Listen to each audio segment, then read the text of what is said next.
आज गोरखपुर में है और 21 अगस्त है और 21 अगस्त को जो आरक्षण के विरोध में भारत बंद किया गया है, तमाम लोग जो है प्रोटेस्ट में लगे हुए हैं और तमाम लोग जो है देख रहे हैं पीछे मेरे जो है इस आंदोलन को सफल बनाने के लिए इकट्ठा हुए हैं। मैं बात करता हूं कि आखिर इस आंदोलन का क्या मकसद है और इन लोगों की प्रमुख मांगे क्या है। स्वागत है आपका, क्या कहेंगे इस आंदोलन को और आज 21 अगस्त के बंद को?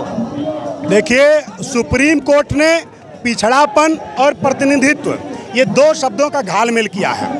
SC/ST को आरक्षण इसलिए मिला है क्योंकि उनकी जातीय पहचान के नाते उनका सदियों से शोषण हुआ है, न कि उनके आर्थिक और पिछड़ेपन के कारण हुआ है। सुप्रीम कोर्ट का ये फैसला कि कुछ लोग इन जातियों में पिछड़े हैं, उन्हें आरक्षण नहीं मिल रहा है, इस नाते हम लोग कोटे में कोटा यानी आरक्षण का वर्गीकरण करेंगे और जातियों में भी जाति बांट देंगे। तो ये फैसला सीधे सीधे गलत है, क्योंकि आरक्षण का मकसद गरीबी दूर करना नहीं है, प्रतिनिधित्व सुनिश्चित करना है। और मैं इसी प्रतिनिधित्व सुनिश्चित करने की बात पर कहना चाहूँगा कि जिस सुप्रीम कोर्ट ने SC/ST के लिए फैसला सुनाया है, उस सुप्रीम कोर्ट में SC/ST का प्रतिनिधित्व 0 के बराबर है।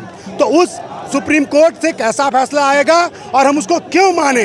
जहां हमारे लोग नहीं बैठे हैं वहां हमारे लिए हक की बात नहीं हो सकती है। और सुप्रीम कोर्ट के इसी मनुवादी SC/ST को बांटने वाले, देश में जातिवाद को बढ़ाने वाले फैसले के खिलाफ आज भारत बंद में हम लोग शामिल हुए हैं। देखिए, सीधी सीधी बात है, यदि आरक्षण का वर्गीकरण कर दिया गया तो इसी प्रकार से होगा कि जैसे जिसके मुंह में दांत नहीं है उसको चना दे दिया जाए और जिसके मुंह में दांत है उसे चना छीन लिया जाए। SC/ST को जो 22.5% आरक्षण मिलता है, उस आरक्षण को यदि जाति के हिसाब से बांट दिया जाएगा तो बहुत सारी सीटें नॉट सूटेबल फाउंड यानी कि योग्य व्यक्ति न होने के कारण खाली रख दी जाएंगी और वही खाली सीटें बैकलॉग भर्तियों के माध्यम से जनरल कैटेगरी को दे दी जाएंगी।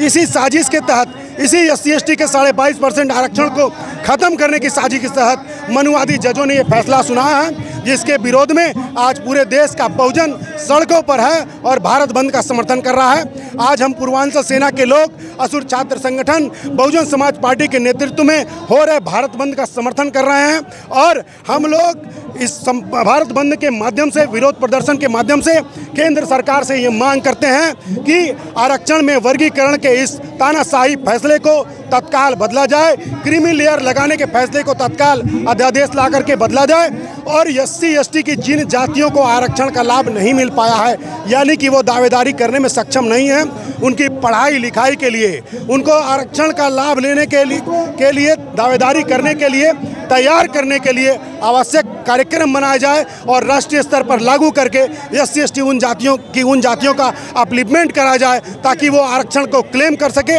तब जाकर के जो हमारे SC/ST समाज की जो जातियां हैं वो जो है आरक्षण में यानी प्रतिनिधित्व को सुनिश्चित कर पाएंगी। और इन्हीं मांगों के साथ आज हम भारत बंद कर रहे हैं। बिल्कुल, कहाँ तक सफल है आपका भारत बंद? देखिए, आज का भारत बंद उस वर्ग के द्वारा है जिसके द्वारा फैक्ट्रियाँ चलती हैं, जो दुकानों में काम करता है, जो घरों में काम करता है, जो ऑटो चलाता है, जो रिक्शा चलाता है, आज वही वर्ग बंद कर रहा है। इसलिए भारत बंद 100% सफल है। बिल्कुल, क्या कहेंगे आज भारत बंद को लेकर?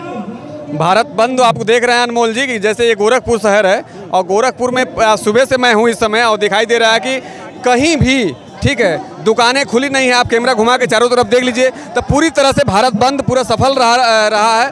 और एक चीज़ और कहेंगे कि माननीय नरेंद्र मोदी जी का बहुत बहुत धन्यवाद कि उन्होंने जो बिल लेके आया, अब ये साबित हो गया कि हमारा बहुजन समाज वो कितना आरक्षण खाए हैं, उनके एक एक आरक्षण का हिसाब अब लेगा। बहुजन समाज जाग चुका है और बाबा साहब अम्बेडकर को पढ़ लिया है, ललाई सिंह फुले को पढ़ लिया है। अब उन्होंने कितना आरक्षण खाया है, उनके जजों ने कितना आरक्षण खाया है, उनके लोगों ने कितना आरक्षण खाया है, अब उसका एक एक हिसाब लेगा और उनको बताएगा कि हमारा कहाँ कहाँ अधिकार है, वहाँ हमारा बहुजन समाज अब बैठेगा एकदम। आज जो कितना सफल है आपका आरक्षण को लेकर ये भारत बंद गोरखपुर में? देखिए, आप लोग जो है सोशल मीडिया पे आप लोग एक्टिव हैं, आप लोग देख सकते हैं यहाँ कोई मनुवादी मीडिया नहीं है, यहाँ कोई बड़े लेवल का चाटुकार मीडिया नहीं है। तो आप उनके चैनलों को मत देखिए, लोगों से बताइए कि न देखिए। अगर आप ऐसे चैनलों को देखेंगे, अनमोल जी को देखेंगे और लोगों को जो बहुजन मीडिया है उसको देखेंगे तो आपको लगेगा कि भारत